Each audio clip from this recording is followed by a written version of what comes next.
Tier 1 का आप लोगों का कल वाला lecture,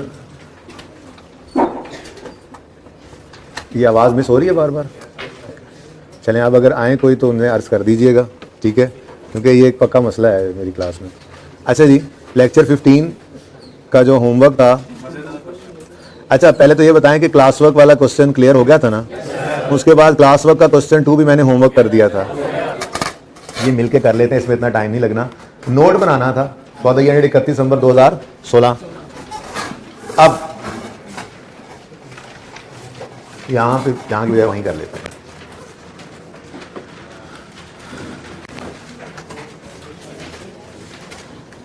KL uses revaluation model for subsequent measurement of its property, plant and equipment. 5 buildings were acquired in same vicinity on Yakam January 10 at a cost of 200 million. Useful life of building on the date of acquisition was 20 years. तो यकम जनवरी 10 को हमने building खरीदी थी 200 million की, ठीक है, 20 साल इसकी यूजफुल लाइफ है। फिर कहता है result of revaluations carried out is as follows, और यकम जनवरी 16 में पहली रिवैल्यूएशन हो रही है जाके, ठीक है, और नोट भी हमसे मांगा गया है 16 के साल का। अब अगर तो इसने सवाल के अंदर हमसे जर्नल एंट्रीज मांग ली होती, लेट्स से यकम जनवरी 10 से 16 तक, फिर भी चलो हो सकता है कोई लॉजिक देता कि जी मैंने हालांकि स्ट्रेट लाइन मेथड है वैसे तो, तब भी जरूरत ना पड़ती डिटेल्ड वर्किंग की, लेकिन अब तो वैसे ही हमें 16 के साल में उसने लाके खड़ा किया। 16 के साल का नोट डायरेक्ट हमसे मांग रहा है, ठीक है, तो हमें वर्किंग भी 16 के साल तक की चाहिए। हमें वर्किंग में जंप करना है, जहां जहां मुमकिन हो जंप कर सके हम जंप किया करेंगे वर्किंग के अंदर। यकम जनवरी 10 से 31 दिसंबर 15 तक या यकम जनवरी 16 तक हम जंप करके आ सकते हैं, क्योंकि मेथड है स्ट्रेट लाइन, हम अक्यूमुलेट ऑप्शन डायरेक्ट निकाल सकते हैं। अगर खुदा ना खास्ता इस सवाल के अंदर 10 के बाद मिसाल के तौर पे 12 को एक रिवैल्यूएशन हुई होती, एक 14 को हुई होती, फिर ये 16 वाली होती, तो फिर आप जंप नहीं कर सकते थे, फिर आपको डिटेल्ड वर्किंग करना पड़नी थी, क्योंकि हर रिवैल्यूएशन पे चीजें बदल जानी थी, ठीक है। लेकिन अगर ऐसी सिचुएशन आ जाए कि आप यकम जनवरी 10 से 31 दिसंबर 15 तक देख रहे हैं, कोई इवेंट ऐसा नहीं हुआ जिसकी वजह से हम डिटेल्ड वर्किंग करें, तो हम अपने रेलेवेंट ईयर के अंदर जंप करके पहुंच जाएंगे, ठीक है। तो वर्किंग 1, डेट, डिस्क्रिप्शन,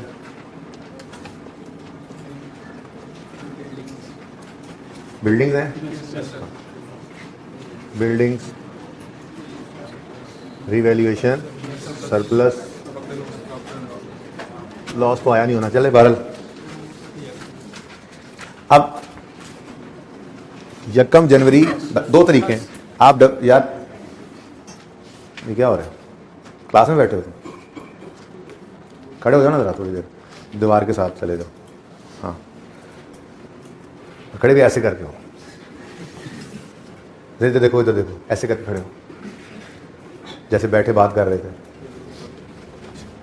ओके,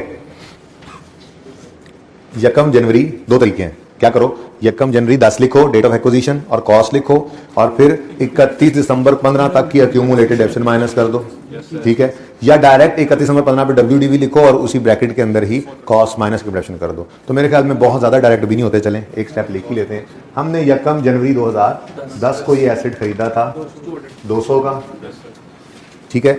अब हमें यकम जनवरी 16 पे ये चाहिए, क्योंकि हमारा साल भी यही और रिवैल्यूएशन भी इस दिन हो रही है, ठीक है।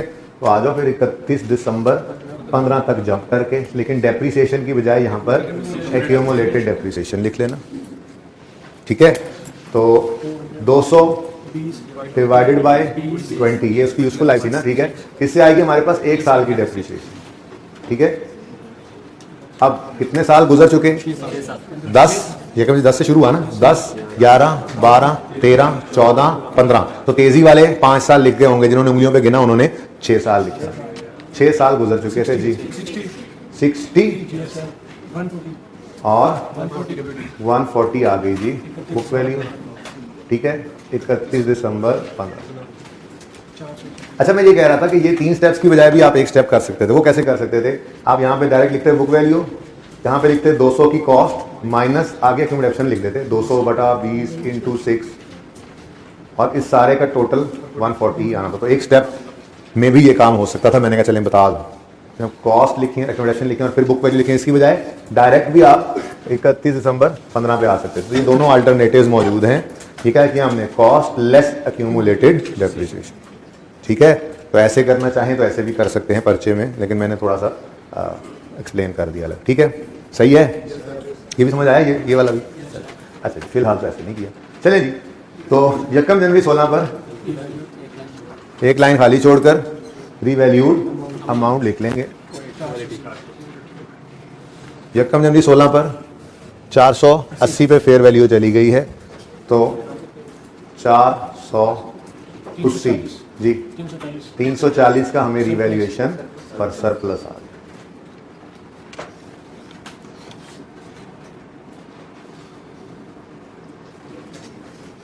अब भाई क्या हुआ, ये थी 5 बिल्डिंग्स और 31 मार्च में इनमें से 3 बिल्डिंग्स बिक गई। तो फिर 3 स्टेप्स इन्वॉल्व हो जाएंगे। अब पहले तो हम 31 मार्च 16 तक डेप्रीसिएशन ऑफ 3 बिल्डिंग्स लिख लो या डेप्शन ऑफ डिस्पोजल लिख लो, ये हमें करना पड़ेगा। फिर हमें बुक वैल्यू ऑफ 3 बिल्डिंग्स को यहाँ से माइनस करना पड़ेगा, यानी डिस्पोजल। और फिर 31 दिसंबर 16 पर डेप्रीसिएशन ऑफ रिमेनिंग 2 बिल्डिंग्स। ठीक काम किया था कल? बैठ जाओ बेशरम इंसान। ओके, अब मैंने आपको ये कल एक तजर्बा किया था हमने क्लास में, तो कामयाब हो गया था। मैंने आपको ये कहा था। अच्छा, उससे फायदा एक और भी होना है। अभी तो ये सवाल हमेशा आपने ऐसे सवाल देखे हैं अभी तक। क्या होता है, ये 1 जनवरी 16 को एसेट हुआ रिवैल्यू, और ये 16 वाले साल में ही मार्च मई सितंबर किसी वक्त में एसेट बिक गया, यानी जिस साल रिवैल्यू होता है उसी साल बिक जाता है। ऐसा भी तो हो सकता है कि 1 जनवरी 16 को ये एसेट रिवैल्यू हुए हैं और ये 17 में या 18 में जाके बिके, तो मुसीबत पड़ जाती है। उस मुसीबत का हल भी इसी वर्किंग के अंदर है जो हमने कल की थी। मैंने कहा था कि इस तरह की बजाय बेहतर है कि आप अलग कर लें, डिस्पोज होने वाले एसेट्स को अलग करके उसको ऐसे ट्रीट करें जैसे पहले दिन हमने डिस्पोजल किया था। जितने एसेट्स होते थे वो सारे बिक जाते थे, ठीक है ना। तो अब 3 बिल्डिंग डिस्पोज हो रही हैं, तो हम वर्किंग 2 में वही फॉर्मेट दोबारा बना लेते हैं। Date, description. वैसे आई के अपने अभी ऐसा किया कभी नहीं, ठीक है, कि रीवैल्यू 1 जनवरी 16 पे हों बिल्डिंग्स और 17 या 18 में बिके, तो टेस्ट में किसी वक्त इसको टेस्ट कर लेंगे, ठीक है। तरीका बता दूंगा आपको कि कैसे होना है ये, तो आपको इंशाल्लाह मसला नहीं होगा। ओके, डिस्क्रिप्शन, फिर बिल्डिंग्स। इस वर्किंग की हेडिंग कल शायद नहीं लिखवाई थी, इसकी हेडिंग हम बना लिया करेंगे depreciation and book value of disposal. Depreciation और डिस्पोजल की बुक वैल्यू हम यहाँ पे निकालते हैं, ठीक है ना। कल वाले सवाल, कल वाले सोल्यूशन में भी लिखना चाहें तो लिख लें बेशक, ठीक है। ओके, अब बात हमेशा इस वर्किंग में स्टार लगा के चाहे लिख लो, हम लेटेस्ट रिवैल्यूएशन से वर्किंग स्टार्ट किया करेंगे, ठीक है ना। चाहे डिस्पोजल 16 वाले साल में रिवैल्यू और 16 में डिस्पोज हो रहा है जो कि अभी तक टेस्ट हुआ है, या 16 वाले साल में रिवैल्यू होकर ऐसे 17 में 18 में 19 में डिस्पोज हो जो कि अभी तक टेस्ट नहीं हुआ। इन एनी केस हमने इस वर्किंग को, जो वर्किंग 2 है, हमेशा डेट ऑफ लास्ट या लेटेस्ट रिवैल्यूएशन से स्टार्ट किया करना है, ठीक है। इसको अपने पास लिख लो, ठीक है। उधर ही रहेगी, मैं मार्कर लेने आ मार्कल लेने आ रहा हूं, मार्कल जी। Always start this working from latest revaluation date या लास्ट रिवैल्यूएशन डेट, ठीक है। हमेशा इस उर्दू में लिखो, उर्दू में लिख लो, इस वर्किंग को हम हमेशा लास्ट या लेटेस्ट रिवैल्यूएशन डेट से स्टार्ट किया करेंगे। लेटेस्ट रिवैल्यूएशन डेट से स्टार्ट करना है, ओके, याद रहेगी ये बात। अब सवाल जो मर्जी ले जाए जहां पे डिस्पोजल को, हमने जब ये काम कर लेना है ना तो इंशाल्लाह पे मारनी पड़ेगी, ओके। चलो, अब लेटेस्ट रिवैल्यूएशन डेट क्या है? 1 जनवरी 16। रिवैल्यूड अमाउंट ही लेनी है ना हमने, ठीक है, लेकिन ये रिवैल्यूड अमाउंट निकालनी पड़ेगी हमें, ठीक है, छोटी सी वर्किंग करके, ओके।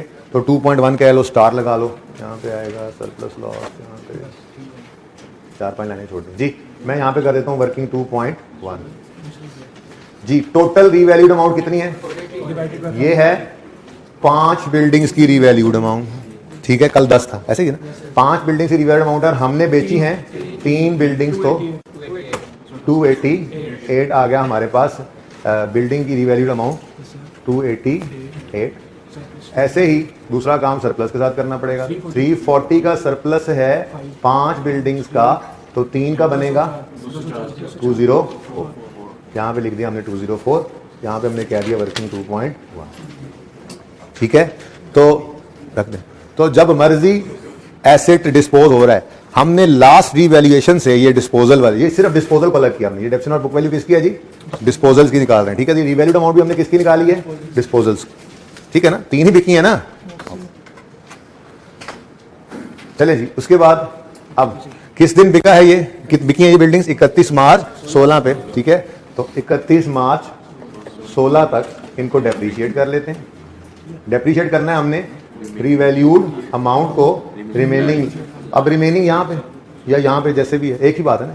तो इसी डेट को तो यहाँ ले आए हैं। यकम जनवरी 16 पे खड़े होकर रिमेनिंग लाइफ निकालेंगे हम। ठीक है, तो यकम जनवरी 10 से यकम जनवरी 16 तक कितने साल गुजर चुके हैं? ऊपर 6 गिने तो थे पहले, थोड़ी देर पहले, नहीं तो फिर गिन लो। 10, 11, 12, 13, 14, 15, 6 साल गुजर गए। 10 में से, सॉरी 20 में से 6 गुजर गए, तो रिमेनिंग 14 साल।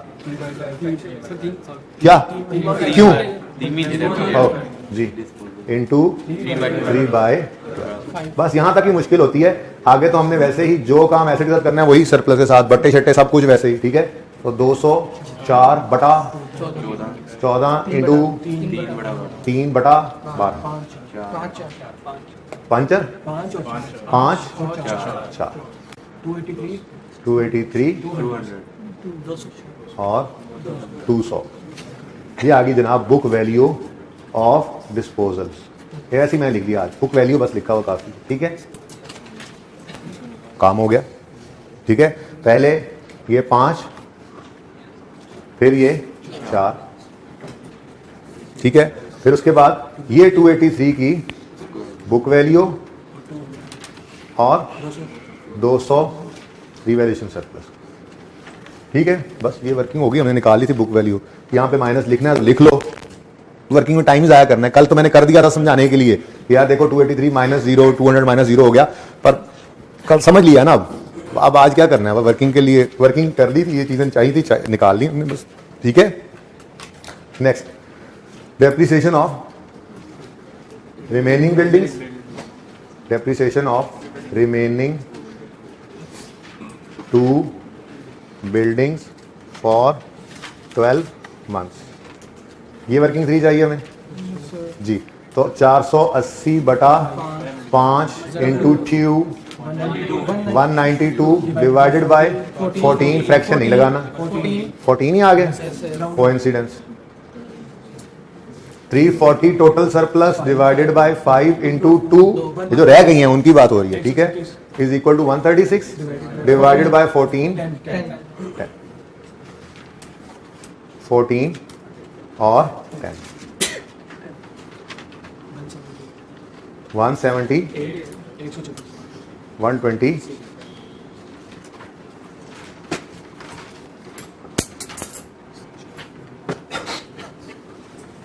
ठीक है जी, क्लियर?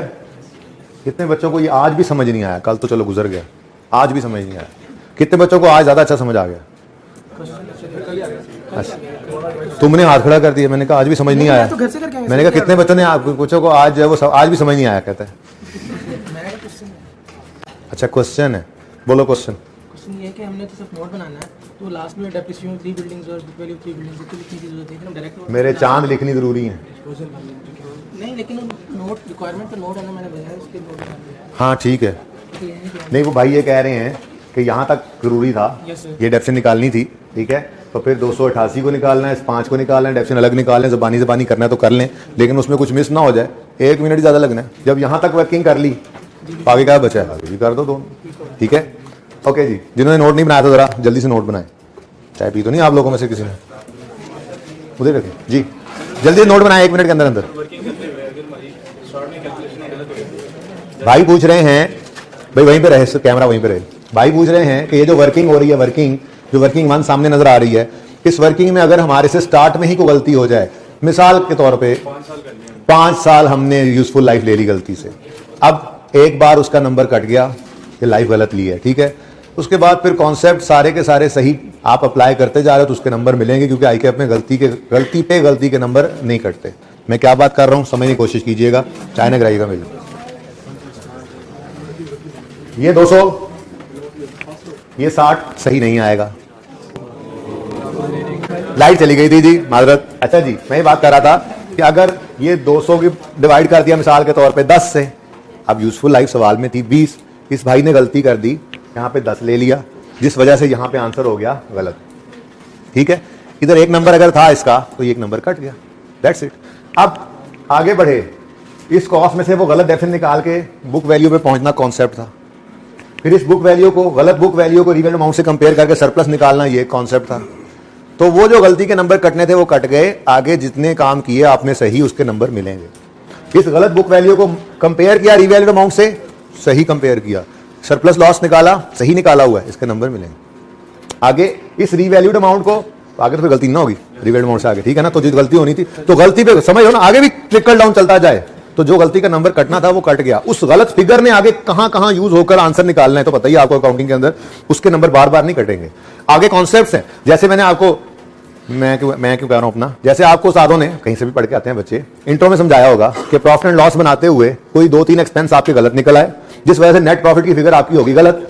अब वहां पे एक्सपेंसेस के नंबर कट चुके हैं, अब वो प्रॉफिट की फिगर का प्रॉफिट एंड लॉस अकाउंट में से निकल कर कैपिटल में ऐड होना, ये क्लोजिंग एंट्री ऑफ कैपिटल होती है। ठीक है, अगर प्रॉफिट है तो वो डेबिट करके चलो एंट्री की तरफ क्यों जा रहे हैं, प्रॉफिट एंड लॉस अकाउंट में से प्रॉफिट का, वो इंट्रो तो नहीं ना है, प्रॉफिट एंड लॉस अकाउंट में से प्रॉफिट का निकल कर कैपिटल में ऐड होना, ये एक कॉन्सेप्ट है।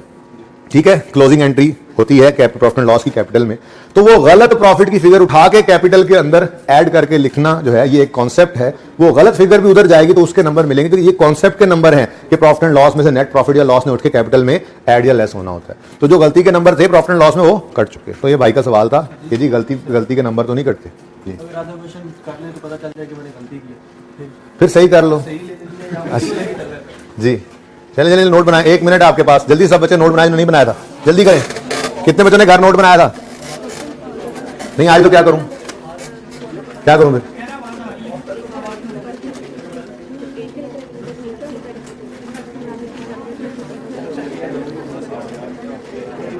एंट्रीज नहीं है आज, कल के सवाल में एंट्रीज पे आप लोगों ने चाती मार ली होगी मेरे कहने के बावजूद, मुझे पता है, लेकिन आज एंट्रीज नहीं है, डायरेक्ट नोट बनाना है वर्किंग को देख के, जल्दी करें।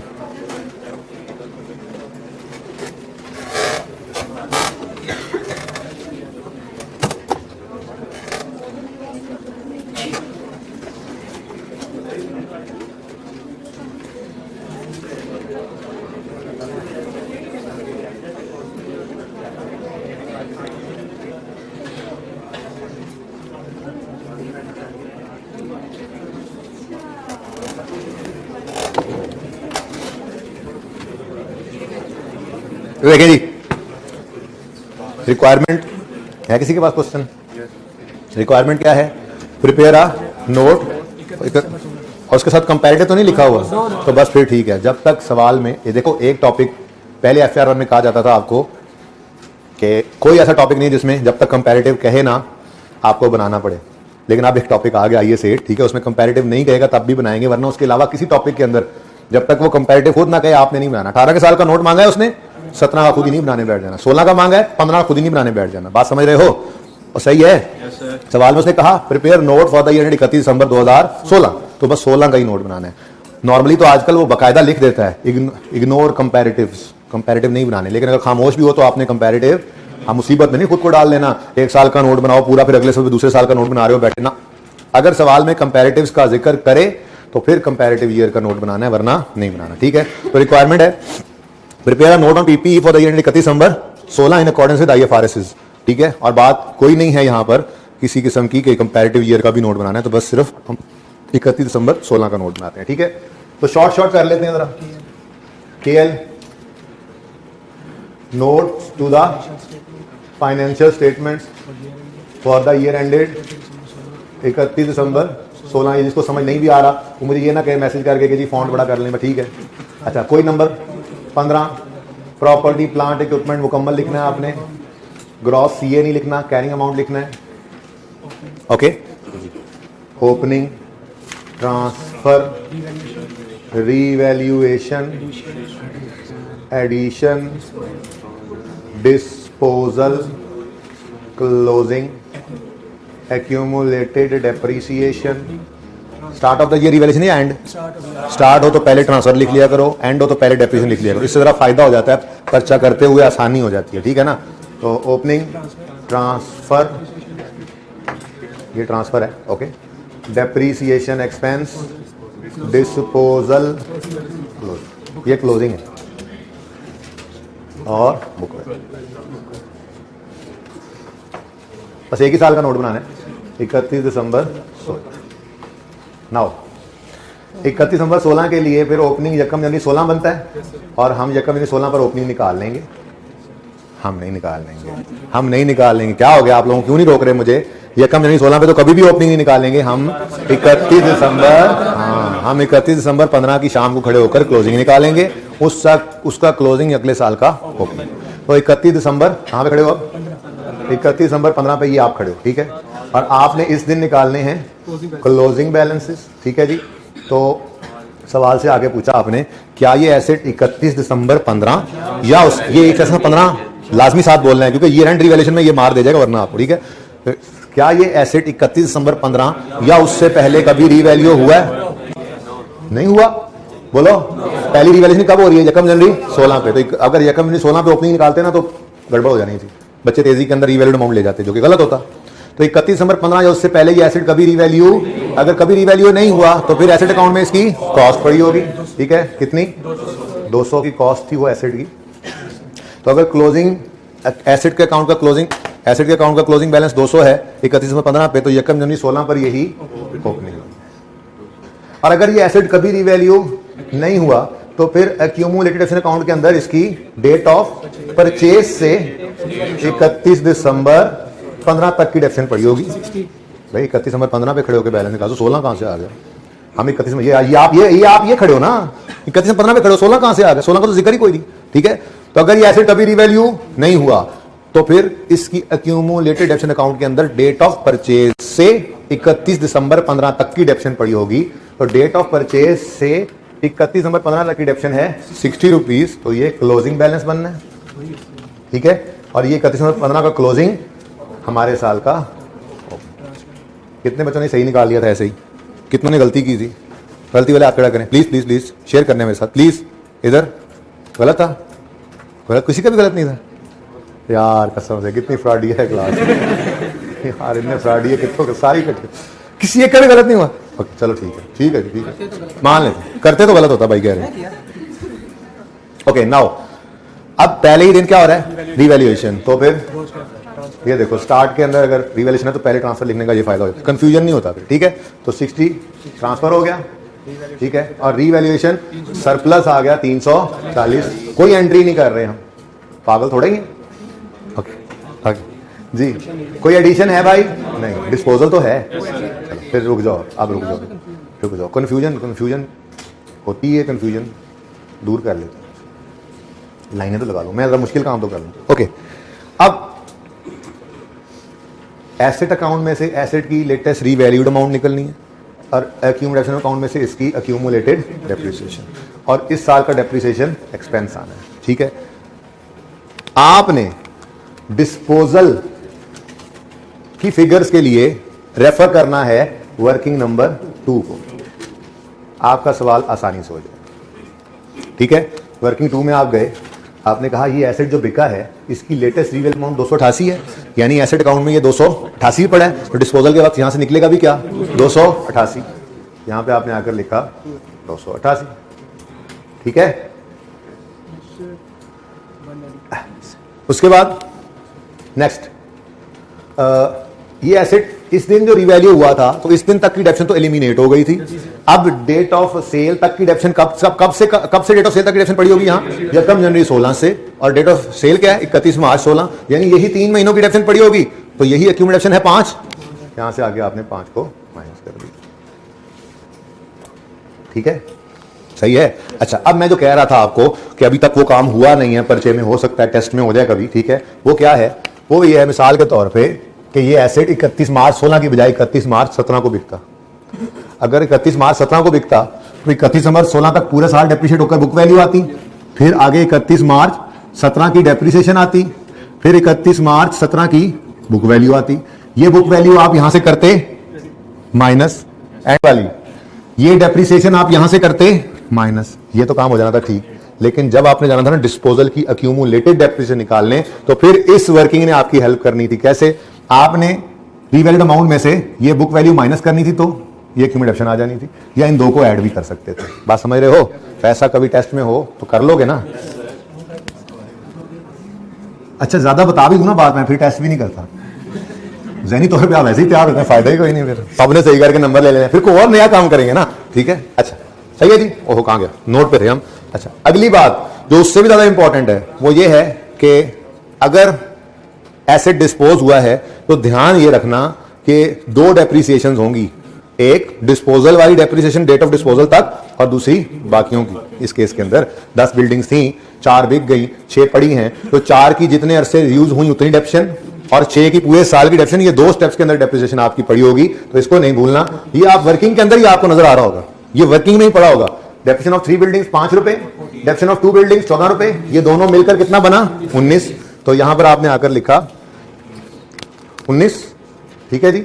और इस 19 के लिए आप यहीं पे छोटी सी वर्किंग कर लो यार, यहीं पे छोटी सी वर्किंग शो कर दो, यहां पे कर लो, यहां पे कर लो, कहीं पे भी, या ए लिखकर ए लिखो और नोट के एंड पे, या वर्किंग के अंदर कहीं पे कुछ वर्किंग सब वर्किंग कहीं पे भी लिख लो, नोट के अलावा लिखो। यहां पे सिर्फ ये लिख देना आपने 5 जमा 14 19, बस इतना से लिख देना। ठीक है, लिख दो तो बेहतर है, क्यों हो सकता है ये 5 सही हो 14 गलत हो, तो 5 वाले नंबर तो मिल जाए। ठीक है, लिख देना। सही है जी, नोट तैयार है। 192 और 14 170, बुक वैल्यू देख लो 178 ही है आपकी वर्किंग में। ठीक है, ये एसिड एक्यूमुलेशन।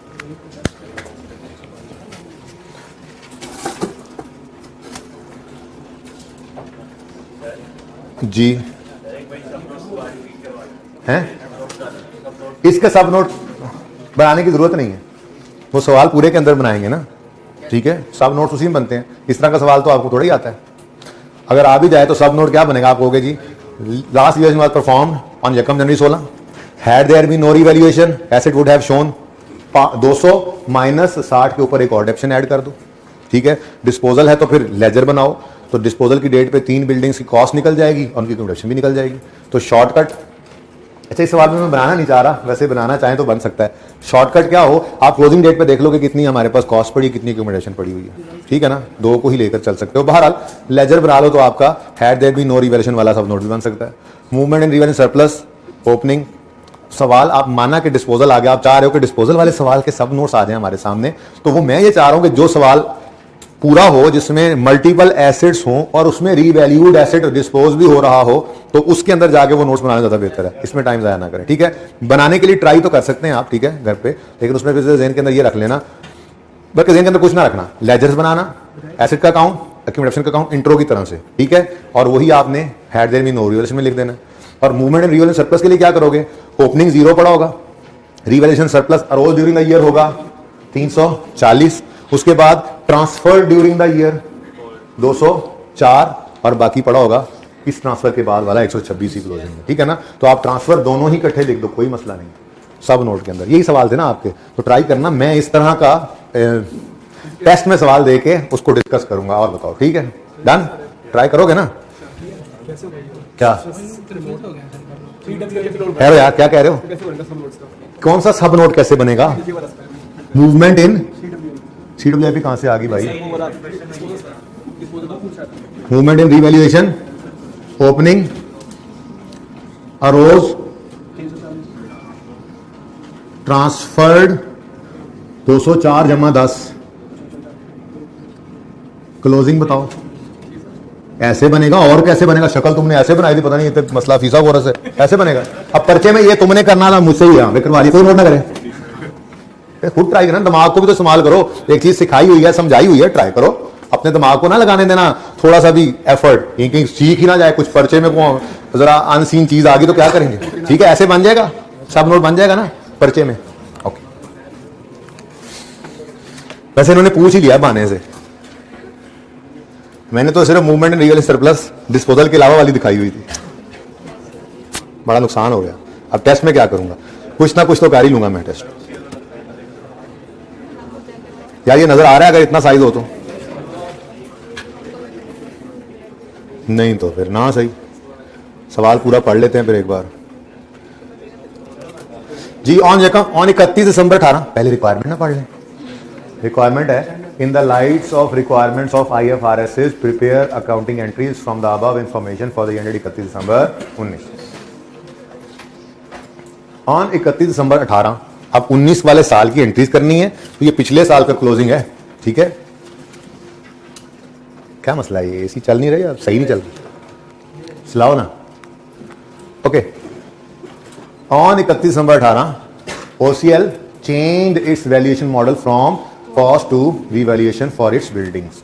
अब हम 19 वाले साल में खड़े हैं, ये ज़हन में रखना, और उसने 19 के साल की एंट्रीज मांगी हैं। लेकिन कोई बात नहीं, वर्किंग तो हम आपको पता है शुरू से ही करते हैं, तो हम वो 18 से वर्किंग लेके आ जाएंगे अपने साल में, कोई मसला नहीं। लेकिन ज़हन में रखना, देख लो, ज़हन में रखना क्या, prepare entries for the year 31 दिसंबर 19, तो 19 वाले साल की एंट्रीज करनी है, ओके, और सिर्फ एंट्रीज करनी है। पास पेपर का सवाल है, ठीक है, और थोड़ा सा छोटा कर दिया है पास पेपर का सवाल। ओरिजिनली इसके अंदर इस तरह से 2 एसिड थे, एक जैसा काम था, ठीक है, तो एक एसिड के अंदर वो काम सीख लेंगे, दूसरा एसिड तो वैसा ही था, तो देख लूंगा किसी वक्त में, वो भी आपको प्रैक्टिस के लिए दे दूंगा, या कोई मसला नहीं है, रहने दें तब भी। अच्छा, ये इसलिए छोटा कर दिया था जरा क्लास में डिस्कस होते हुए, रेपिटेटिव काम ना, सही है। 31 दिसंबर पर उन्होंने फैसला किया कि हम वैल्यूएशन मॉडल को कॉस्ट से रीवैल्यूएशन पे लेकर जा रहे हैं, यानी इससे पहले ये नहीं होता होगा, ठीक है। अब वो कह रहा है प्रायर टू रीवैल्यूएशन, रीवैल्यूएशन से पहले की बात है ये। एस्टिमेटेड यूजफुल लाइफ, जो कि ओरिजिनली एस्टिमेट की गई थी कितनी, 20 साल। प्रायर टू रीवैल्यूएशन कॉस्ट थी 600, प्रायर टू रीवैल्यूएशन। अच्छा, 31 दिसंबर 18 पर रीवैल्यूएशन से पहले की एक्यूमुलेटेड डेप्रिसिएशन है। स्टार 2 छोड़ो, आपने स्टार नहीं पढ़ना, आप तो स्टार से आगे निकल गए, आप तो मून पे पहुंच गए हो, ठीक है। अगर 31 दिसंबर 18 की एक्यूमुलेटेड डेप्रिसिएशन पड़ी है, रीवैल्यूएशन से पहले की ये एक्यूमुलेटेड डेप्रिसिएशन है, तो मुझे बताओ क्या इसमें 18 के साल की डेप्रिसिएशन पड़ी होगी या नहीं? हमने ये तो सीखा था, अगर 31 में 18 की रिवैल्यूएशन करनी है तो पहले 18 के साल की डेप्रिसिएशन निकालेंगे, फिर रिवैल्यू करते हैं। तो 31 में 18 तक की डेप्रिसिएशन है, अगर एज एट 31 दिसंबर 18 ये 150 है, तो इसमें 18 वाले साल की भी पड़ी होगी। फिर सवाल में एग्जामिनर ने लिख के बता दिया कि इस 150 में, ये स्टार लगा हुआ ना, 4, इस 150 में डेप्रिसिएशन फॉर द ईयर 31 दिसंबर 18 भी शामिल है। ये ना भी लिखता तो हमें इस बात का पता है कि ये शामिल ही होनी थी। 31 दिसंबर 18 तक की जो डेप्रिसिएशन है, ठीक है। रीवैल्यूड अमाउंट 800, ठीक है जी। As per report of the professional valuer there was no change in estimated useful life of buildings. इसका मतलब कई बार समझा चुका अब, इसका मतलब ये नहीं है कि 20 साल थी, रिवैल्यूएशन के दिन भी रिमेनिंग लाइफ 20 साल ही हो, ना ना ना ना ना। इसका मतलब जो ओरिजिनल एस्टिमेट था उस 20 साल में चेंज नहीं आया। अब रिमेनिंग लाइफ निकालनी है, पता नहीं कैसे निकलेगी, पता नहीं वो तो कैसे निकलेगी, डेट ऑफ परचेज तो गिवन ही नहीं थी, ट्राई तो किया ही होगा आप लोगों ने। बहरहाल वो कह रहा है कि ओरिजिनल लाइफ जो 20 साल थी उसमें कोई चेंज नहीं है। सवाल करवाने ही जाहिर है, तभी डिस्कस कर रहा हूं। आगे कहता है OCL recorded revaluation effect for the office building on 31 December 18 as per revaluation report. उन्होंने रिवैल्यूएशन का डाटा रिकॉर्ड कर लिया है, एंट्रीज वगैरह 31 में 18 पे कर लिया, ठीक है। पता नहीं फिर हमें क्या कह रहा है वो। On 1 April 19 one of the office building was sold. अच्छा, ये मसला था, मुझे पहले आपने बताया, मैं डिस्कस ही ना करता सवाल। ओके सॉरी जी। पिछले साल के एंड पे ये हुआ रिवैल्यू, ये एसेट, और अगले साल ही देखो ना, मैं आईकेप ने भी क्या टेस्ट किया हुआ है, एक साल रिवैल्यू हो, अगले ही साल डिस्पोज। लेकिन मैं आपको तैयार कर चुका हूं, अब जिस साल रिवैल्यू उसके 2 साल बाद भी डिस्पोज हो सकता है, ठीक है ना। वर्किंग 2 आपको हेल्प करेगी उसके लिए, और अगर खुद से कोई शॉर्टकट वाली फनकारी लगाओगे तो फंस जाओगे, ठीक है। इसलिए वर्किंग 2 कर लेना, टाइम जाया नहीं होता। एक 10 दफा काम किया हुआ हो ना, वैसे ही आपको तेजी से कर लेते हो, वो एरर फ्री हो तो वही कर लेना चाहिए, ठीक है। ठीक है जी, बिक गई है, देख लेते हैं। ऑन 31 में 18 WDD वगैरह उसकी डिटेल वगैरह दी हुई है, देखते हैं उसकी डिटेल। आगे OCL यूजेज सीधी लकीर method which is charged from date of when asset is available for up to date, ठीक है जी। Revaluation is to be accounted for, अच्छा जी ठीक है। नेट रिप्लेसमेंट कोई नवी गलती की थी कोई नहीं, इन्होंने रिक्वायरमेंट को छुपा देते हैं। अब सवाल भी पूरा नहीं हो रहा, ये क्या है, लाइफ कॉस्ट डेप्रिसिएशन, और मिटा दो यार मुझे, क्या यार तुम।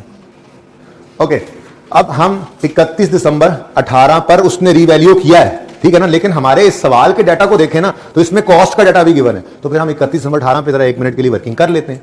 31 दिसंबर 18 पे कॉस्ट है 600, 31 में 18 की कंडक्शन है 150, तो बुक वैल्यू कितनी है 450, ये लिख लेंगे। फिर 31 में 18 पे एक लाइन खाली छोड़ के 800 लिखेंगे और रिवैल्यूएशन सरप्लस निकाल लेंगे। एंट्री तो नहीं करनी है इसकी, लेकिन वर्किंग के लिए जरूरी है। उसके बाद फिर आगे बात चलाते हैं, ठीक है। तैयार है? हाँ भाई तैयार हुए तक जल्दी करें भाई। ओके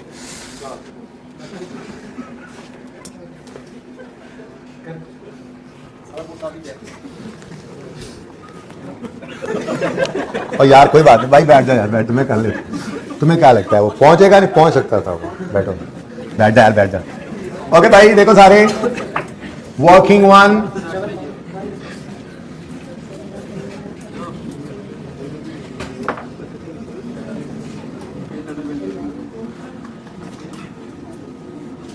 एसिड का नाम क्या है?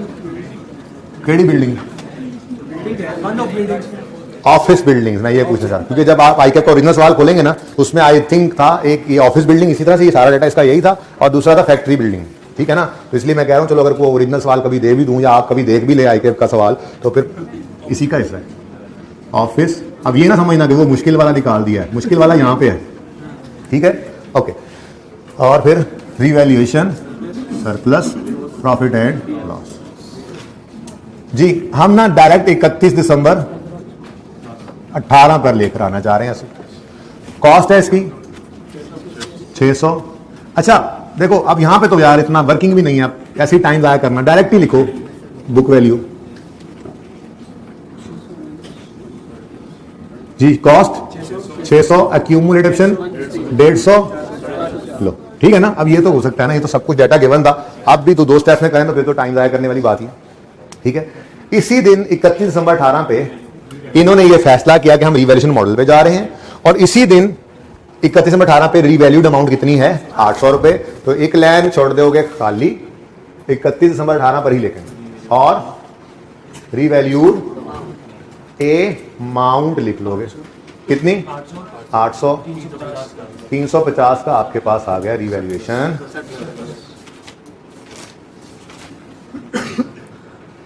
यार लिख लिख के मैं थक गया हूं अब ये। ओके नेक्स्ट, ये पहले वाला बॉक्स तो गया सारा, बस इसमें से बस याद रखने वाली बात क्या है, इसकी ओरिजिनल लाइफ 20 साल थी, बाकी ये 150 को तो हमने वैसे ही 31 दिसंबर 18 में शामिल कर दिया, ठीक है ना। तो अब ये बॉक्स चला गया, बस 20 साल जेन में रख लेना, ठीक है। As per report of valuer there was no change estimated life, ठीक है जी। OCL recorded revaluation effect for the building on 31 दिसंबर 18, मतलब सरप्लस रिकॉर्ड कर लिया, हमने भी रिकॉर्ड कर लिया वर्किंग, ठीक है। और on 1 April 19 one of the office building was sold for 45। रुक जाओ, किस दिन? या कहो अप्रैल लिख लो या 31 मार्च लिख लो, मैं तो कहता हूँ 31 मार्च लिख लो, ऐसे ना हो आप अप्रैल का महीना ले लो, या नहीं लोगे? चलो नहीं लोगे, ठीक है। 1/4/18 पर, सॉरी 19 पर आपको डेप्रीसिएशन ऑफ डिस्पोजल निकालनी पड़ेगी पहले 4 महीनों की, फिर बीवी ऑफ डिस्पोजल निकालनी पड़ेगी, अंग्रेजी वाली है ही। उसके बाद 31 दिसंबर 19 पर डेप्रीसिएशन ऑफ रिमेनिंग बिल्डिंग्स निकालनी पड़ेगी। तो वर्किंग 2 एंड वर्किंग 3। अच्छा जी, अच्छा अब देखें इधर मसला क्या है। सवाल सारे आपको करवाए वो जिसमें सेम विसिनिटी है, 10 हैं, 6 बिक गई, 4 रह गई। सेम विसिनिटी है, 5 हैं, 3 बिक गई, 2 रह गई। सवाल में आया ऑफिस बिल्डिंग्स हैं, 1 of the building was disposed. अब टोटल कितनी थी? अब मसला होता, अगला पैरा ना होता तो मसला होता, ठीक है। सवाल ने अलग अलग नहीं बताया कि टोटल कितनी बिल्डिंग्स थी, ठीक है, बता देता, और फिर कोई सेम विसिनिटी वाली कोई ऐसे ही एक लाइन पड़ी होती तो हम अज्यूम करते कि मिसाल के तौर पे जी ये 5 बिल्डिंग्स हैं, अगर 5 बिल्डिंग्स की कॉस्ट या रिवैल्यूड अमाउंट 800 है तो डिवाइड बाय 5 हम पर बिल्डिंग निकाल लेते। लेकिन ऐसा कोई डाटा सवाल नहीं दिया, कितनी बिल्डिंग्स हैं ये नहीं बताया, अलग से कह दिया इनमें से एक बिक गई। अब सवाल के लिए ये लाजिम था कि वो हमें इस बिकने वाली 1 बिल्डिंग के बारे में सब कुछ बताए। क्या कुछ बताए? इससे रिलेटेड रिवैल्यूड अमाउंट कितनी है।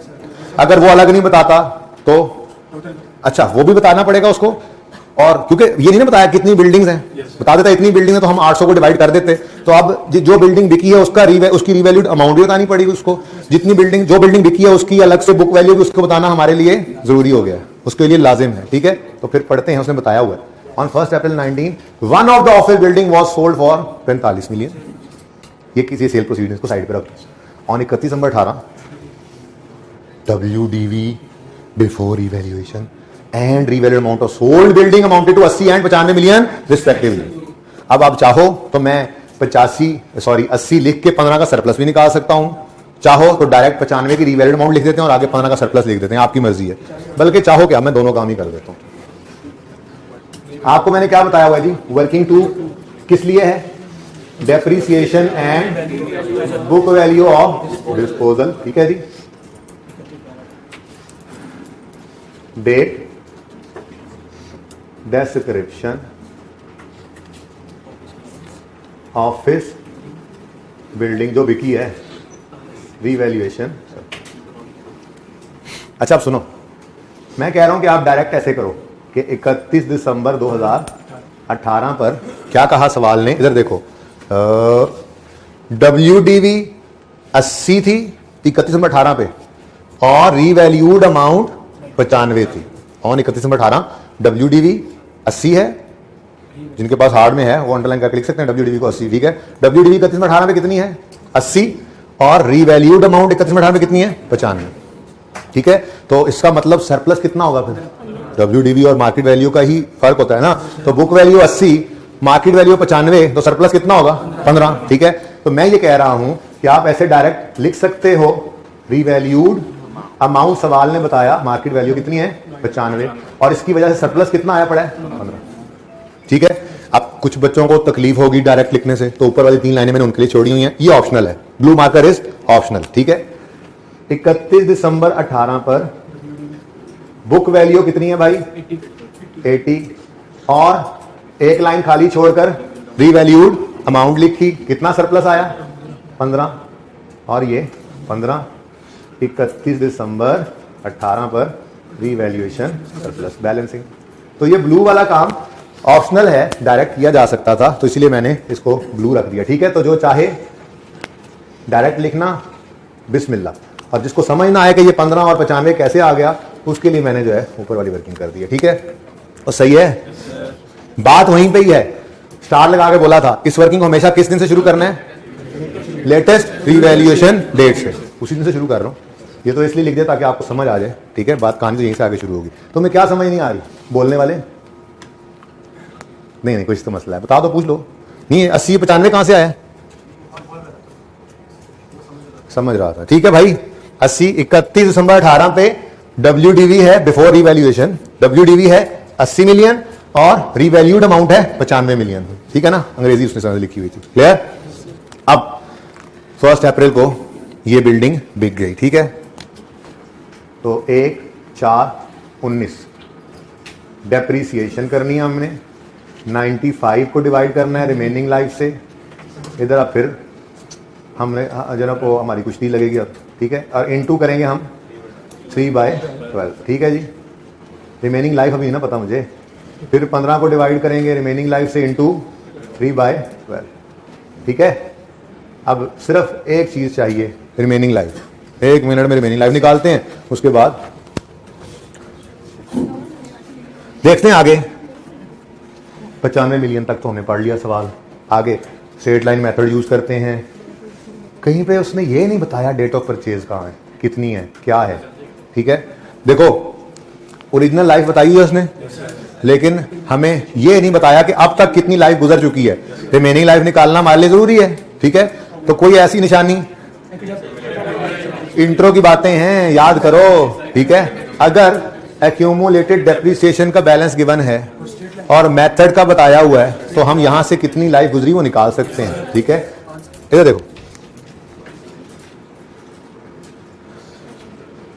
मुझे बताओ एक्यूमुलेटेड डेप्रिसिएशन का फॉर्मूला क्या होता है, डेप्रिसिएशन ऑफ 1 ईयर। ये जो इंट्रो प्लस FR1 की क्लास है ना, अभी इससे पहले होती है, यकीन करो आज उसमें यही सिखा के आ रहा हूँ, स्ट्रेट लाइन मेथड में। वो जो डिस्पोजल नहीं होता, वो भी डिस्पोजल पे पहुंचे, ठीक है ना। वो फिक्सर से डिस्पोजल पे पहुंच गए, आ रहे हैं वो पीछे पीछे, ठीक है। लेकिन हर नए टॉपिक पे उन्होंने फिर नीचे गिर जाना है। आप ऊपर से चले हैं ना, आपने 5 दिन में एक रिवीजन की इंट्रो की, अब वो 15 दिन के अंदर वो करेंगे, तो फिर जो नया टॉपिक शुरू होगा उसमें फिर ड्राम नीचे, फिर वो नीचे से उठ के वो ऊपर तक आएंगे, ठीक है ना। तो बहरहाल इत्तेफाक की बात है, मैंने आज एक पिछली क्लास में यही दिखाया, ठीक है, कि शॉर्टकट क्या है। डिस्पोजल कितने निकाला करते थे ना स्ट्रेट लाइन मेथड के अंदर, सारी जिंदगी की एसेट की एक्यूमुलेशन, उसमें क्या करते हैं, depreciation of 1 year into life past, ठीक है ना। तो यहां पे भी क्या करना है, डेप्रिसिएशन ऑफ 1 ईयर इंटू, हाँ ईयर्स पास्ड, लेकिन यहां डिस्पोज नहीं हो रहा, ईयर्स पास्ड टिल हमने लेना है 31 दिसंबर, जिस दिन की हमें एक्यूमुलेटेड डेप्रिसिएशन दी हुई है उस दिन तक की लाइफ। बात समझे हो? एक्यूमुलेटेड डेप्रिसिएशन सवाल में 150 गिवन है, गिवन है। डेप्रिसिएशन ऑफ 1 ईयर कैसे निकलेगी? 150 divided by 20, straight line method है ना। ओ सॉरी सॉरी, कॉस्ट कितनी थी? कॉस्ट 600, हाँ 600 डिवाइडेड बाय क्या? Cost divided by useful life, ये आ गई 1 साल की डेप्रिसिएशन, ठीक है। इनटू ईयर्स पास्ट नहीं पता, कोई बात नहीं, ठीक है, सॉल्व कर लो इसको x के लिए। ये 600 डिवाइड बाय 20 कितना आता है? 30, 5 साल है पहले बता दूं, ठीक है। ये 30 इधर मल्टीप्लाई हो रहा है, 150 को जाके डिवाइड करेगा तो x यानी years past till revaluation date या टिल 31 दिसंबर 18, ये कितने हैं? 5, ठीक है। अब रिमेनिंग लाइफ ऑन 31 दिसंबर 18, क्योंकि हमने रिवैल्यूएशन के दिन खड़े होकर रिमेनिंग लाइफ निकालनी होती है। रिमेनिंग लाइफ टोटल 20 था, -5 गुजर गए, 15 ईयर्स रिमेनिंग लाइफ। ये सही है? कितने बच्चों ने ये निकाल ली थी? 5-6 हो गए, 5-6 बस। कितने बच्चों को अभी भी समझ नहीं आई? कितने बच्चों को अब समझ आ गई है? सवाल बदलता हूं, ये कुछ बच्चों ने किसी भी वक्त हाथ नहीं खड़ा किया, ना हेलन है ना कुक्कड़ जी। हिल समझते हैं? हिल चील को कहते हैं, चील देखिए कभी है? कुक्कड़ का पता है? कुक्कड़ का पता तुम्हें जी? अच्छा सुने भाई, रिमेनिंग लाइफ निकालना जरूरी थी 31/15 पे। सवाल के अंदर उसने ओरिजिनल लाइफ तो दे दी थी 20 साल, लेकिन जिस दिन एसेट खरीदा था, ये बिल्डिंग खरीदी थी, वो डेट नहीं दी थी कि हम वहां से निकाल लेते कितनी लाइफ गुजर चुकी, ताकि टोटल में से उसको माइनस करके हम रिमेनिंग लाइफ निकाल लें। तो हमारे पास मेथड का हमें पता लगा और हमारे पास एक्यूमुलेटेड डेप्रिसिएशन मौजूद थी, तो हमने एक्यूमुलेटेड डेप्रिसिएशन को और इस मेथड को यूज करते हुए 31 दिसंबर 15 तक कितनी जिंदगी गुजर चुकी है, 5 साल, ये फिगर निकाल ली। अब टोटल लाइफ कितनी सवाल में गिवन थी? 20, 5 अगर गुजर चुके हैं तो बाकी 15। ये 15 की रिमेनिंग लाइफ मैंने अभी आपके सामने निकाली। किसी को समझ नहीं आई तो प्लीज पूछें। कितने बच्चों को ये समझ आ गया? कितने बच्चों को ये समझ आ गया है? कितने बच्चों को ये समझ आ गया है? ओके, कितनों को नहीं आया? अभी भी कुछ बच्चे ऐसे जिन्होंने हाथ खड़ा नहीं किया पिछली बार, ना इस बार। कौन लोग हो तुसी? ओके, अच्छा ये क्या है जी? ये रिमेनिंग लाइफ है 15 साल, ठीक है। अब इस 15 साल को हमने यूज करना है ना, ओके। तो डिवाइडेड बाय 15 डिवाइडेड बाय 15, ठीक है। ये 15 कैसे निकला? ओके, ओ भाई इधर जरूरी बात है, दूर आ करो इससे, बता रहा हूं तुम्हें जी। आंसर बताओ। 2.3 कर लूं आपकी इजाजत हो तो जी। ये आ जाएगा 93 14.7, ठीक है जी। बस यहीं तक की कहानी थी, और क्या कर रहे हैं? लो जी, सवाल तो हुआ खत्म। ये देखो, डेप्रिसिएशन ऑफ डिस्पोजल 2.3, बीवी ऑफ डिस्पोजल 93 14.7, तो अल्टीमेटली वो 95 ही निकला है और ये 15 ही निकला है। लेकिन देखो अब एंट्रीज करनी है, अगर हम इकट्ठा कर देते तो गड़बड़ हो जाती, ठीक है। हाँ, मूवमेंट इन सरप्लस निकालते हुए चाहे इकट्ठा कर दो, अभी थोड़ी देर पहले बताया इसको, ठीक है ना। लेकिन एंट्रीज के लिए अलग अलग जरूरी है। डेप्रिसिएशन एक्सपेंस निकालने के लिए नोट में ये अलग अलग जरूरी है, ओके। उसके बाद रह गया जी depreciation of working 3, depreciation of remaining building. अब टोटल रीवैल्यूड अमाउंट कितनी थी? 800। इसमें से 95 वाली डिस्पोज हो गई, बाकी 705 रिमेनिंग की रीवैल्यूड अमाउंट है, समझ गए। डिवाइडेड बाय 15 और फ्रैक्शन नहीं लगाना, 47। समझ आई? किसको समझ नहीं आई?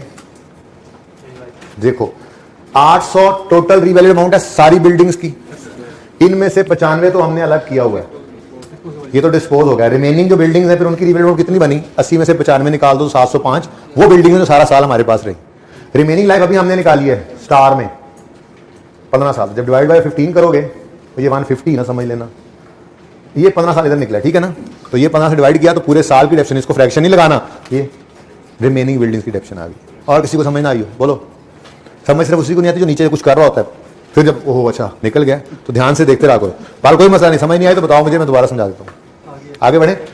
सरप्लस के साथ भी वैसे ही काम करो। तो 350 टोटल सरप्लस था, 15 का सरप्लस ये डिस्पोजल वाला, बाकी 335 बच गया। रिमेनिंग बिल्डिंग्स का है, डिवाइड बाय 15 20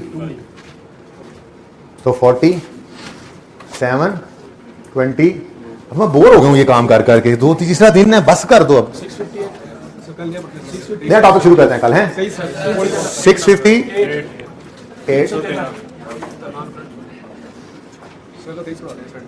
23 या 36 दोनों में से कोई एक शुरू करेंगे।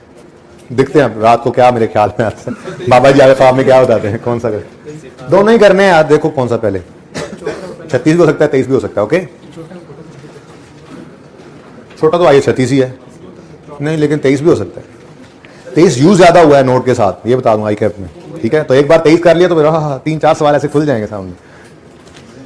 यहाँ तक कोई मसला तो नहीं है, रिक्वायरमेंट भी तो है, उस पर किसी ने ध्यान नहीं दिया। जनरल एंट्रीज करनी है फॉर द ईयर एंडेड 31 दिसंबर 19। अब इधर देखो, ऊपर जो हुआ हमें उससे क्या लेना देना। हमारे सामने तो बस ये एंट्रीज हैं, 1 2 3 4 5 6, ठीक है। ये 6 एंट्रीज आपकी रिक्वायरमेंट थी। तो पहली एंट्री, हाँ अब रिवैल्यूएशन की एंट्रीज करने ना बैठ जाना। कितने बच्चों ने घर पे रिवैल्यूएशन की एंट्री भी की, हाथ खड़ा करें। वैसे क्यों की, वैसे क्यों की, ये वैसे काम सारे मैं खुद करवाता हूं। तुम लोगों ने रिक्वायरमेंट से हटके एक लफ्ज नहीं लिखना, फेल होना। जितना काम करने का कहा एग्जामिनर उतना ही करो बस, ठीक है। और किसी ने रिवैल्यूएशन की एंट्री भी की, 2 3 4 5, तुम अकेले नहीं हो, टेंशन न लो। ओके नहीं, क्यों पर्चे के अंदर ऐसा नहीं करना। और आपको जब होमवर्क दिया जाता है सवाल या टेस्ट में कोई सवाल दिया जाता है तो वो आपका पर्चा ही होता है। क्लास के अंदर तो मैं सब कुछ ही करवा देता हूँ, लेकिन याद रखो पर्चे के लिए स्पेसिफिक रहा करो, रिक्वायरमेंट से आगे पीछे कोई जाने की जरूरत नहीं, टाइम नहीं होता इतना। तो यकम जनवरी 19 पे साल शुरू हुआ और पहला इवेंट क्या हो रहा है, डिस्पोजल का, यकम अप्रैल को। तो 1/4/19 तक डेप्रीसिएशन डेबिट, एक्यूमुलेटेड डेप्शन क्रेडिट 2 रुपए से।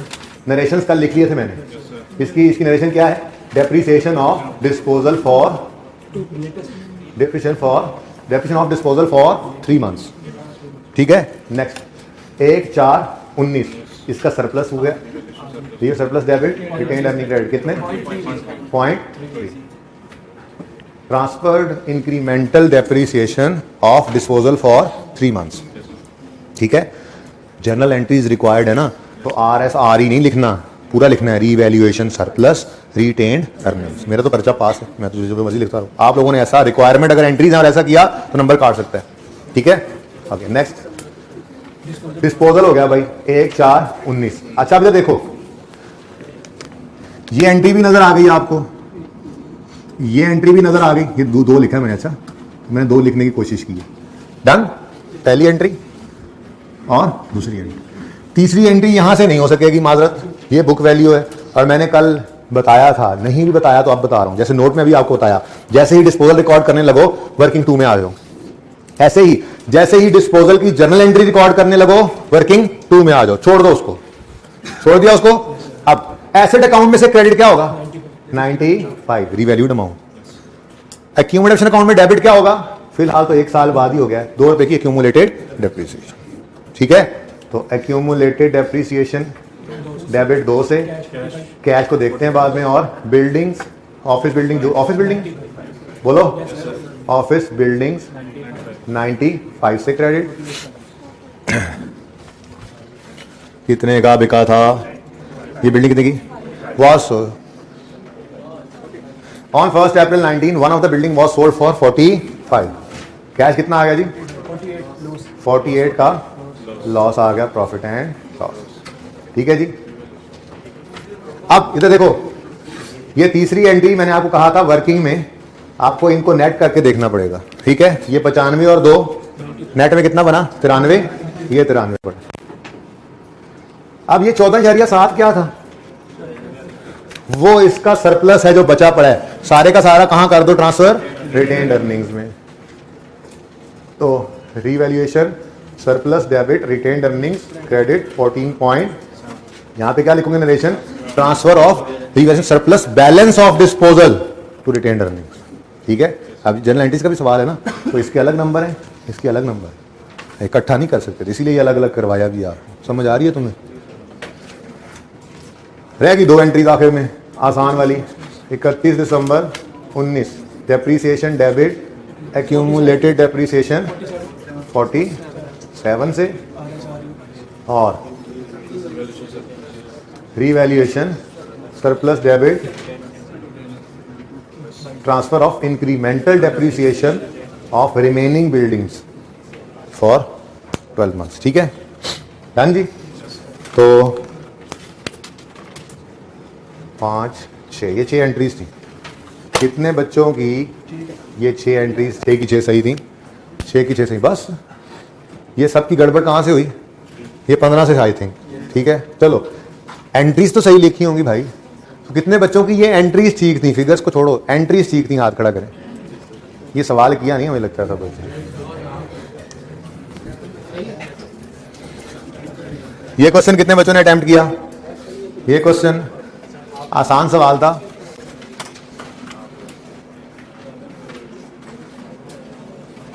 इसको कल डिस्कस करेंगे, पार्ट सी शायद मसला कर रहा हो। ठीक है तो वर्किंग कल कर लेंगे, आज नया काम करना चाह रहा हूं अब मैं। ठीक है तो मैंने पूछा है तुमसे, हो जाए पिछली, बेहतरीन हो गया काम अब। ओके सुनो, ये सवाल कितने बच्चों ने अटेम्प्ट किया है? मुश्किल था आसान? तो बाकी भी इसको कर सकते हैं। इसका सोल्यूशन इसको मैं डिस्कस करूंगा इंशाल्लाह नेक्स्ट लेक्चर में। लेकिन मुझे याद जिसने ना करवाया 3-4 बंदों के जिम्मे लगा रहा हूं, उसकी खैर नहीं। ठीक है एक तुम हो गए, एक तुम हो गए, एक तुम हो गए और एक मेरे बच्चे तुम हो गए। हाँ ये 4 लोगों ने मुझे याद कराना है नेक्स्ट लेक्चर के स्टार्ट में कि हमने पहले ये वाला सवाल डिस्कस करना है। इसमें आपको ए और बी रिक्वायरमेंट में कोई मसला नहीं होना। ठीक है मसला अगर हुआ भी तो वैसे सी में भी अब होना नहीं चाहिए, लेकिन सी में हो सकता है कि ये जो एसेट है ये डिस्पोज हो गया। ठीक है तो उसकी जो है वो जर्नल एंट्री आपने रिकॉर्ड करनी है। तो ये जर्नल एंट्री मैं आपको करवाऊंगा नेक्स्ट लेक्चर में। ठीक हो गया जी डन। चलो आज का लेक्चर आता है सामने। लेक्चर 15 का होमवर्क डिस्कस हो गया है। ठीक है एक सवाल मैंने छोड़ दिया उसमें। ठीक है बाकी तफसील से बात हो गई। और एक छोटा सा सवाल आज करना है बस, इतना सा है। देखो आगे तो होमवर्क शुरू हो गया। होमवर्क में पियानो लिमिटेड है, बड़ा अच्छा सवाल है। डेप्रिसिएशन निकालनी है हर एसेट की 15 से 18 तक, जर्नल एंट्रीज भी करनी है, सोल्यूशन भी साथ। उसके बाद दूसरा सवाल है शेरदिल लिमिटेड, ये भी आईकैप का सवाल है और इसमें नोट बनाना है। 2 साल का बेसिकली उसने नोट मांग लिया था आईकैप ने, पता नहीं लगा उसको, और 2 साल का नोट मांग लिया। कोई मसला नहीं, आपने एक सफ़े पे नहीं बनाना, आपने घर पे नोट बनाना है अलग अलग। 31 दिसंबर 16 के साल का उसने नोट मांगा है और साथ कह रहा है कंपैरेटिव बनाओ, यानी 15 और 16 का बनाना है। आप पहले सफ़े पे 15 का बनाओगे पूरा अलग से नोट, वो खत्म करके अगले नए सफ़े पे 16 का नोट बनाओगे। ठीक है तो ये समझो 2 नोट आपने बनाने हैं। मैंने अभी क्या कहा? मैंने कहा एक नोट पहले सफ़े पे बना लेना, वो खत्म करके फिर अगला सफ़ा यूं पलट के नए सफ़े के ऊपर अगले साल का नोट बनाना। एक साल में घिचमिच नहीं करनी। ठीक है ना, चाहे बनता नजर भी आ रहा हो 2 एसेट है, चलो जी दरम्यान में लाइन लगाते हैं, चलो जी नहीं, चलो जी नहीं, चलो जी नहीं करना। ठीक है ना, एक साल का नोट अलग, 15 का अलग, जैसे बनाना सीखा हुआ है। ठीक है उसमें 2 एसेट्स आएंगे, बिल्डिंग और इक्विपमेंट, और अगले सफ़े पे 16 का अलग, उसमें भी बिल्डिंग और इक्विपमेंट आएगा। इसका सोल्यूशन मैंने नहीं रखा। ठीक है इसका सोल्यूशन डिस्कस कर लूंगा, या देना हुआ तो दे दूंगा नेक्स्ट लेक्चर में। ठीक है अच्छा ये सवाल बहुत इंपॉर्टेंट है, ये बहुत इंपॉर्टेंट सवाल है शेरदिल वाला। इसके अंदर एक छोटी सी बात आपको कही थी, वो जिंदगी भर याद रखने वाली बात, कि चाहे जिस दिन मर्जी चेंज इन एस्टीमेट कह दे सवाल में, हम साल का पहला दिन उसे अज्यूम करते हैं। तो यहाँ पे बड़ी गिचमिच है, एक चेंज इन एस्टीमेट भी हो रहा होना है, दूसरा रिवैल्यूएशन भी हो रही होनी है, तो समझ ही नहीं आनी है आपको घर पे तो इंशाल्लाह। तो सोल्यूशन इसका है। ओके चलें ये सवाल आपके सामने है, देखते हैं इसमें क्या नया कमाल है। उसामा लिमिटेड परचेज आ पौधा फॉर 1000 मिलियन ऑन यकम जनवरी 2017। डस्टर पड़ा है, कोई मिटा ही नहीं रहा। The plant has an estimated useful life of 10 years with no residual value. अब वो मिटा रहा है तो आप क्या देख रहे हैं? इधर देखें। अच्छा भाई क्या कह रहे हैं, मिटाना नहीं है? सॉरी अब तो बहुत देर हो चुकी, मिटाओ मिटाओ मिटाओ यार, तुम लाइक कर रहे हो। वो कुछ नहीं होता यार, मेरी वजह से माफ कर दो इनको। ठीक है अच्छा यार बस ठीक है, इतनी बड़ी बात मैंने कर दी यार, मेरी वजह से माफ कर दो, गल खत्म। ओके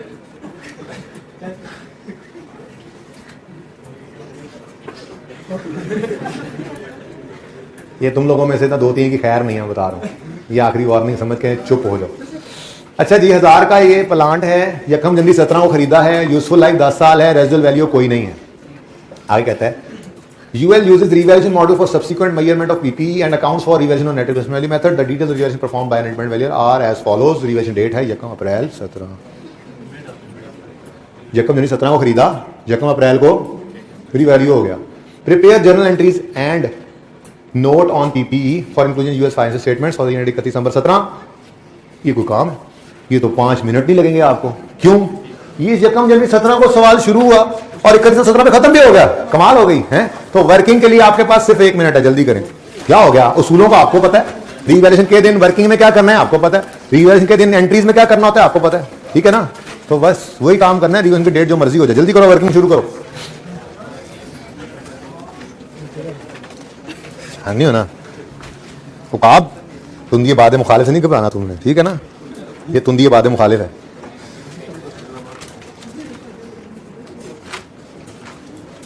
जल्दी जल्दी जल्दी जल्दी, 1 मिनट का मतलब 1 मिनट।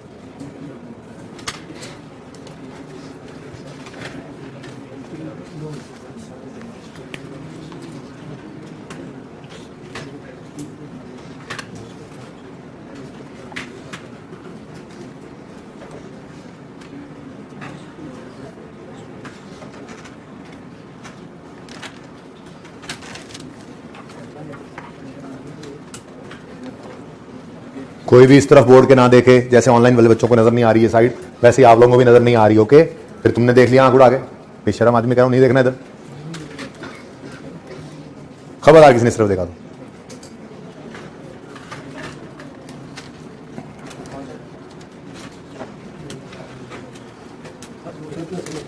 तो डिस्पोजल तो नहीं है ना। ओ वाह वाह, डिस्पोजल ही खत्म हो गया। डिस्पोजल का जूस खूब निकल गया अब, है ना। सिंपल डिस्पोजल तो आपको आता ही था, अब रीवैल्यूड एसेट भी डिस्पोज हो तो आपको टेंशन नहीं होती, ठीक है ना।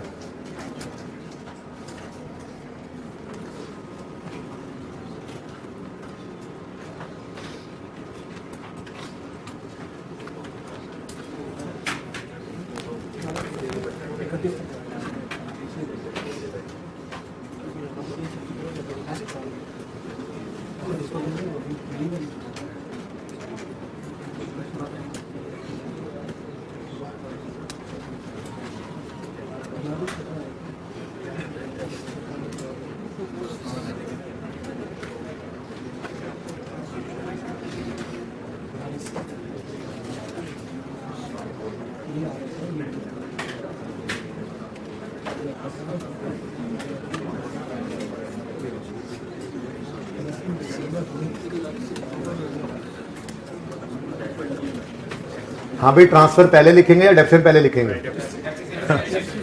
भाई आज तो कुछ भी नहीं कह सकते आप, ठीक है ना। दोनों तो जैसे मर्जी लिख लें, ठीक है ना, क्योंकि स्टार्ट में भी नहीं है और एंड में भी नहीं है, मिड में।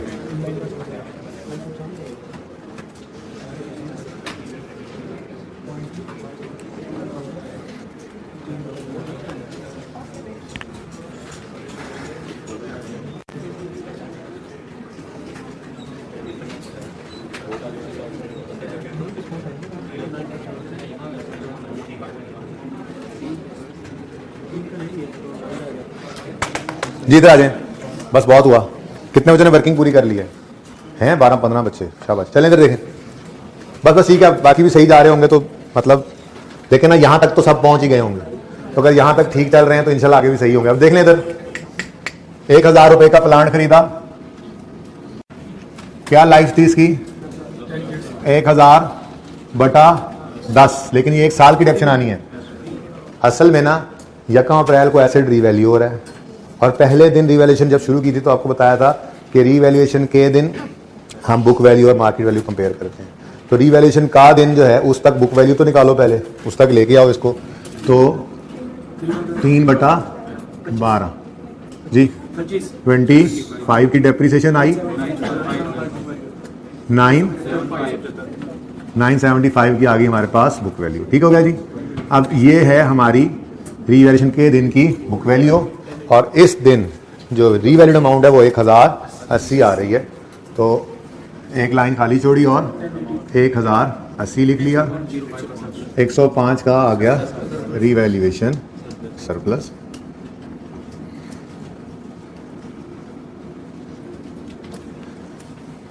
अब डेप्रिसिएशन की बारी आती है। तो 1080 को हमने रिमेनिंग लाइफ पे डिवाइड करना है। अब रिमेनिंग लाइफ निकालनी है हमने रीवैल्यूएशन के दिन खड़े होकर। इसलिए बार बार ये उसूल रिवाइज किए जाते थे ताकि जो मर्जी होती रहे डेट, जो मर्जी काम कर ले सवाल के साथ, उसूल पक्के हैं तो हम सवाल कर सकते हैं। अब रीवैल्यूएशन का दिन है 1 अप्रैल 17, तो 1 जनवरी 17 से 31 मार्च 17 तक कितने महीने गुजरे हैं? कितने? 12 में से 3 महीने, 3/12 0.25 ईयर्स कह सकते हैं। ठीक है। तो अगर टोटल लाइफ थी मैं इसको ऑन कर, भाई जरा ऑन कर देना आगे। ठीक है, चलें आप इधर कंटिन्यू रखें। ठीक है, अगर टोटल लाइफ थी 10 साल, उसमें से 0.25 ईयर्स निकल गए। ठीक है, तो रिमेनिंग कितना बन गया? रिमेनिंग लाइफ बन गई 10 माइनस 2.5, ओके सॉरी 0.25 9.75। तो इससे परेशानी हो जाना 9.75 ईयर्स। हमने गालिबन एक सवाल भी 1-2 दिन पहले किया है जिसमें 8.5 से डिवाइड हो रहा था, तो मैंने कहा तो उससे परेशानी होना, ये जब फ्रैक्शन डिवाइड करेगा तो ये पर ईयर डेप्रिसिएशन ही देगा। ओके, तो 9.75 ईयर से जब आपने डिवाइड किया तो ये तो निकल आएगी एनुअल डेप्रिसिएशन। ये क्या निकलेगी? Annual depreciation. यही तो समझा रहा था उस दिन। एक एसेट की लाइफ है 2.5 साल, कॉस्ट है उसकी 500, लाइफ है उसकी 2.5 साल, डेप्रिसिएशन कितनी आ गई? 200 पर ईयर। ऐसे ही है। अब स्ट्रेट लाइन मेथड है, 3 साल इसकी लाइफ है। इधर आपने इसको खरीदा, आपने इस साल में इसको फॉर्मूला लगाया 500/2.5 इज इक्वल टू 200। आपने 200 की डेप्रिसिएशन इसमें से माइनस कर दी। अगले साल गए 500/2.5 कितना आ गया? 200 पर ये डेप्रिसिएशन निकल रही है ना। तीसरे साल में गए 500/2.5 कितना आया? लेकिन ये 200 तो पूरे साल इस्तेमाल ही नहीं किया हमने इसको। इसकी लाइफ यहां पे शुरू हुई थी 1 साल, 2 साल, तीसरे साल पूरा साल इस्तेमाल ही नहीं हुआ, तो हमें फिर यहां पे क्या करना पड़ा? ठीक है, तो ये कितना आ गया? बात समझे आप? तो ये जो 2.5 हो, चाहे 2.25 हो, चाहे 2.25 हो, जब इसने डिवाइड करना है ना तो देनी इसने एनुअल डेप्रिसिएशन ही है। तो ये एनुअल डेप्रिसिएशन 200 बनती थी, पहले साल पूरा साल इस्तेमाल हुआ 200, यहां पूरा साल इस्तेमाल नहीं हुआ तो फिर उसको डिवाइड इंटू 6/12 करना पड़ता है। बात समझे हो? तो ऐसे ही कि 9.75 से डिवाइड होगा तो ये एनुअल डेप्रिसिएशन आएगी। ठीक है, एनुअल डेप्रिसिएशन है, पूरे साल की डेप्रिसिएशन है, यहां पूरा साल इस्तेमाल ही नहीं हुआ। ठीक है, ये तो 1 अप्रैल 17 से 31 17 तक 9 महीने इस्तेमाल हुआ है। ये बात समझ आ गई है तो हाथ खड़ा करें। कितनों को ये बात समझ नहीं आई? जिनको अगर नहीं समझ आई तो वो इसको देख लें। ये समझ आ गया? एक एसेट हमने खरीदा 1 जनवरी, पहला साल, ये 15 का साल, 16 17। एक एसेट हमने खरीदा, कॉस्ट है उसकी 1 जनवरी 15 को 500 और उसकी यूजफुल लाइफ है 2.5 ईयर्स। मेथड है स्ट्रेट लाइन। तो ये सवाल है, तो जब हमने फॉर्मूला लगाना है स्ट्रेट लाइन मेथड का, कॉस्ट ओवर यूजफुल लाइफ, तो उससे डेप्रिसिएशन एक्सपेंस पर ईयर निकलना है। ठीक है, और सही है? ये बात समझ आ गई? तो बस अब एक बार समझ आ गई तो फिर इधर अप्लाई करने की जरूरत नहीं है, बस ज़हन में है। कॉस्ट ओवर लाइफ करें तो वो एनुअल डेप्रिसिएशन ही निकलती है, सालाना डेप्रिसिएशन निकलती है। पूरा साल इस्तेमाल करना तो ठीक है, वरना फ्रैक्शन लगा देना। ठीक है, यही काम इधर तो फिर हम सोचते ही नहीं। 9.75 इंटू 9/12 बोलो 83, अरे 90 डन। एंट्रीज अगर नोट ही ना बना, एंट्री जुबानी करते हैं। इधर देखो, जुबानी एंट्रीज होने लगी। पहली एंट्री इस साल की एंट्रीज है ना, एसेट डेबिट, कैश क्रेडिट 1000 से, डेप्रिसिएशन डेबिट, एक्यूमुलेशन क्रेडिट 25 से डन। फिर रिवैल्यूएशन आ गई, एक्यूमुलेशन डेबिट, एसेट क्रेडिट 25 से, ये ट्रांसफर हो गया। देन एसेट डेबिट, एक मिनट, ये चौथी एंट्री साल की, तीसरी होगी ना ट्रांसफर की। Asset debit, revaluation surplus credit, तीसरी एंट्री नजर नहीं आई वर्किंग में। ठीक है ना। Next depreciation debit, accumulation credit 83 से, last revaluation surplus debit, retained earnings credit 8 से। कर लोगे एंट्रीज घर पे? करना जरूर क्योंकि रिक्वायरमेंट में था। नोट की बात करें तो 17 के साल में यकम जनवरी 17 ओपनिंग बैलेंस कितना है? और भाई जीरो है। यकम जनवरी 17 पे तो ये एसिड खरीदा है, ठीक है। तो इसका मतलब एडिशन होगा इस साल में 1000, ठीक है। अब इधर देखो जरा स्टेप्स देखना, ये अगर मिड ऑफ द रिवैल्यूएशन आया ना तो कैसे मैनेज करना जरा इसको देख लो। डेप्रिसिएशन में ना ऐसे करके लिख लिया करो, दो हिस्सों में डेप्रिसिएशन आएगी, एक वो जो रिवैल्यूएशन से पहले है जिसने ट्रांसफर होना है, और एक वो जो रिवैल्यूएशन के बाद है जिसने ट्रांसफर। तो पहले वो लिखो जो रिवैल्यूएशन से पहले वाली है 25, किसने क्या होना है? ट्रांसफर होना है। यहां पे तो आएगी ना, यहां पे आएगी, डेप्रिसिएशन आती थी तभी माइनस होती थी ना, तो फिर फिलहाल यहां पे लिख लो 25, और ये क्या हो जाना है? ट्रांसफर। ठीक हो गया। सरप्लस कितना आया? 105।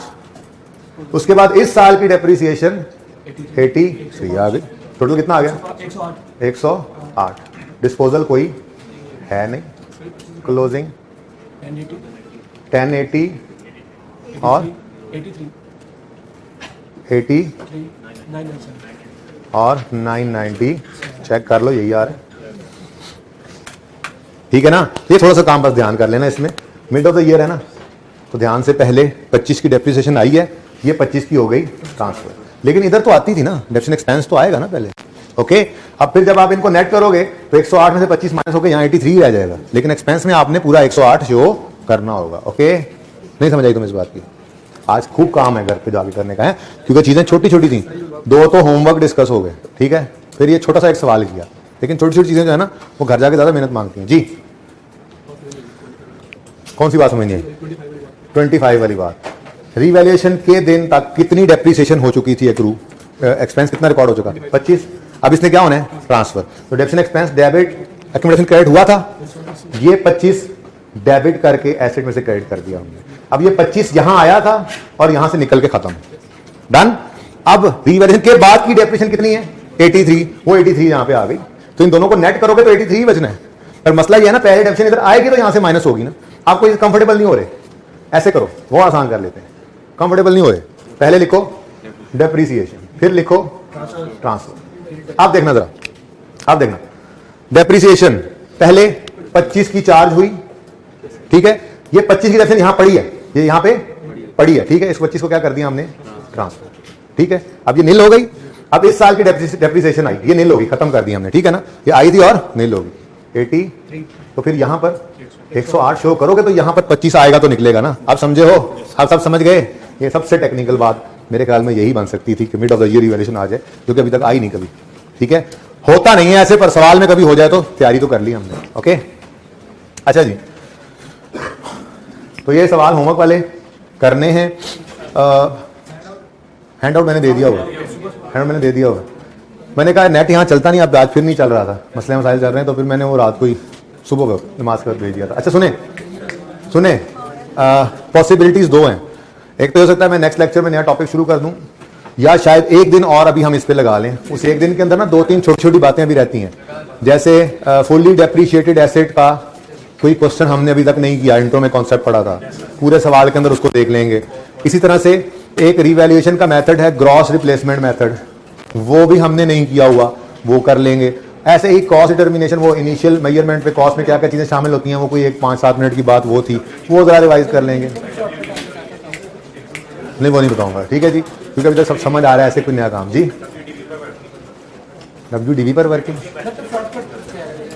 आप ये कह रहे हैं कि ये हमारे वो देख लेते हैं सिलेबस में है या नहीं है, बता दूंगा मैं, ठीक है ना। तो जो चीजें रहती हैं छोटी मोटी वो करके, और फिर परसों मतलब उससे अगले लेक्चर में, कल के लेक्चर में, नेक्स्ट बात सुनो, नेक्स्ट लेक्चर में ये छोटे मोटे काम करने के बाद नया टॉपिक हो सकता है नेक्स्ट लेक्चर में ही स्टार्ट हो जाए। IAS 23 IAS 36 में कोई मैंने एक शुरू करना है, लेकिन जाहिर सी बात है अभी आपके पास बुक्स नहीं है, तो जैसे यहाँ पर जो क्वेश्चन दिया जा रहा है उसका सोल्यूशन भी प्रोवाइड कर रहा हूँ, तो जब तक बुक नहीं आएगी तब तक जो आपको क्वेश्चंस दिए जाएंगे उसके सोल्यूशंस जो या तो मैं करवाऊंगा या आपको प्रोवाइड करता रहूंगा। होपफुली ये 10-1 दिन के अंदर अंदर आपको कहा था बुक जो है वो इंशाल्लाह आ जाएगी, ठीक है जी। आज के लिए इतना ही, जिंदगी रहे तो कल मुलाकात होगी। क्या बात है? होमवर्क के क्वेश्चन हैंड आउट में है, हैंड आउट फोटोकॉपी के पास भी है, 2 क्वेश्चन हैं, ये कर लेने हैं। अल्लाह हाफिज़।